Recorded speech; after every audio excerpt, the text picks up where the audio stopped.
Olá, aqui é Nivaldo Matos falando e continuando com a série sobre conversores DC-DC, estarei falando sobre o terceiro e último componente, o MOSFET.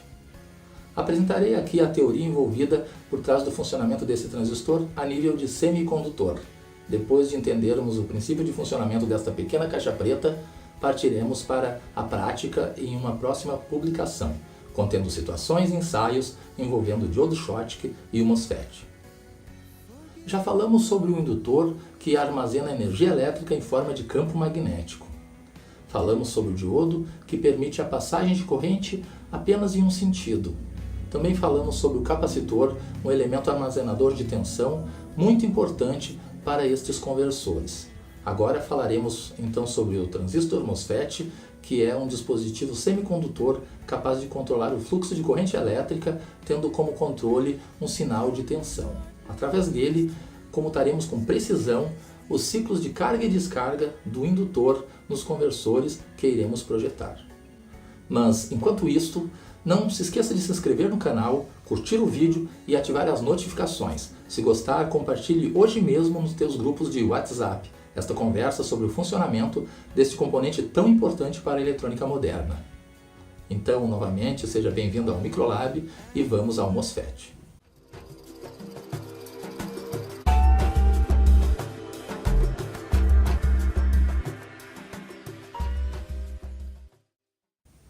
O que é MOSFET?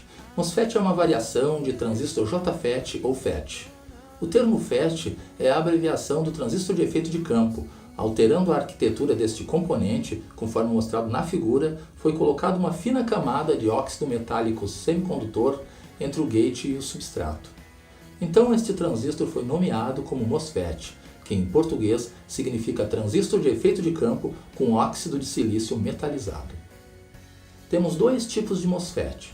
O primeiro e menos utilizado é o MOSFET modo depleção, que também é chamado de normalmente ligado, pois conduz quando VGS é igual a zero. O segundo é o mais utilizado e que será exposto aqui nesse vídeo. É o MOSFET modo intensificação ou modo enriquecimento. Esse componente possui menor capacitância e impedância de entrada mais elevada, o que é muito bom para o uso em amplificação e comutação de frequências mais elevadas. Sua operação depende da intensificação da condutividade do canal. Vamos relembrar a estrutura dos materiais tipo P e tipo N. O material tipo P é composto de silício combinado ou dopado com alguns átomos de alumínio, boro ou galho. Esses elementos são escolhidos por apresentarem apenas 3 elétrons na sua última camada. Por isso formam ligações covalentes com silício tendo apenas 7 elétrons na última camada, precisando receber um elétron para se estabilizar. Esses átomos instáveis no material P são chamados de lacunas ou buracos. Já o material tipo N é formado por silício combinado com átomos de arsênio, antimônio ou fósforo, que resultam em uma matriz cristalina contendo alguns átomos instáveis por formarem ligações covalentes com 9 elétrons na última camada, precisando doar um elétron para se estabilizar. E este é chamado de material tipo N. Temos aqui a representação em corte de um transistor MOSFET de canal N. Podemos verificar as 3 regiões com diferentes dopagens.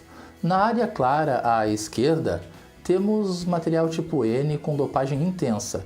Já na área à direita, temos os materiais tipo N com a leve dopagem. A área em azul é chamada de poço ou substrato, e neste caso é composta por material do tipo P. Notamos claramente os elétrons livres na representação do material N e as lacunas ou buracos no material P. Também não podemos deixar de observar alguns elétrons livres remanescentes localizados no substrato. Estes elétrons são chamados de portadores minoritários, que aqui no MOSFET têm uma função importante que veremos mais adiante. Assim como no transistor bipolar de junção temos o NPN e o PNP, aqui no MOSFET também temos essas duas situações. Quando a carga que iremos controlar estiver referenciada ao negativo, usaremos o MOSFET canal N, e quando a carga estiver referenciada ao positivo, utilizaremos o MOSFET canal P. Observe que nesse caso foi necessário transpor o sinal de controle que originalmente era referenciado ao negativo, utilizando um gate driver que veremos mais adiante. Em nossa explanação teórica, utilizaremos o MOSFET canal N, porém a mesma analogia pode ser obtida no MOSFET canal P, onde o movimento são de lacunas ao invés de elétrons, como veremos na sequência. A zona de depleção é uma faixa formada por átomos estáveis devido à recombinação natural que ocorre na fronteira entre os dois tipos de materiais. Neste ponto do vídeo, iniciaremos uma explicação detalhada sobre a modulação da zona de depleção e a inversão do canal. A partir daqui, você entenderá definitivamente como o MOSFET funciona. É uma abordagem simples, porém detalhada. Mas caso não faça sentido à primeira vista, não se preocupe, assista novamente que este cenário certamente mudará. Então vamos lá. Analisando as figuras representadas, notamos que a chave está aberta, obviamente não flui corrente pelo circuito. Porém, fechando a chave, notamos que o terminal dreno é carregado positivamente e isto provoca uma concentração de elétrons nas proximidades deste pino, ou seja, as cargas opostas se atraem. Também podemos ver que as lacunas próximas à zona de depleção se distanciam, expandindo essa região de átomos estáveis. Nesta condição, a menos que tenha um caminho no interior do substrato para que esta corrente flua, é impossível a circulação de corrente elétrica pelo circuito. Então, este é o desafio, criar um canal entre o source e o dreno com apenas elétrons livres, ou seja, inverter esse canal de material P para N. A solução foi resolvida utilizando-se de um princípio muito simples, o princípio do capacitor. Utilizou-se uma placa de metal conectada ao substrato P por uma fina camada de óxido metálico, e esta placa foi chamada de gate. Na outra extremidade, foi colocada outra placa metálica do suposto capacitor em contato direto com o fundo do substrato.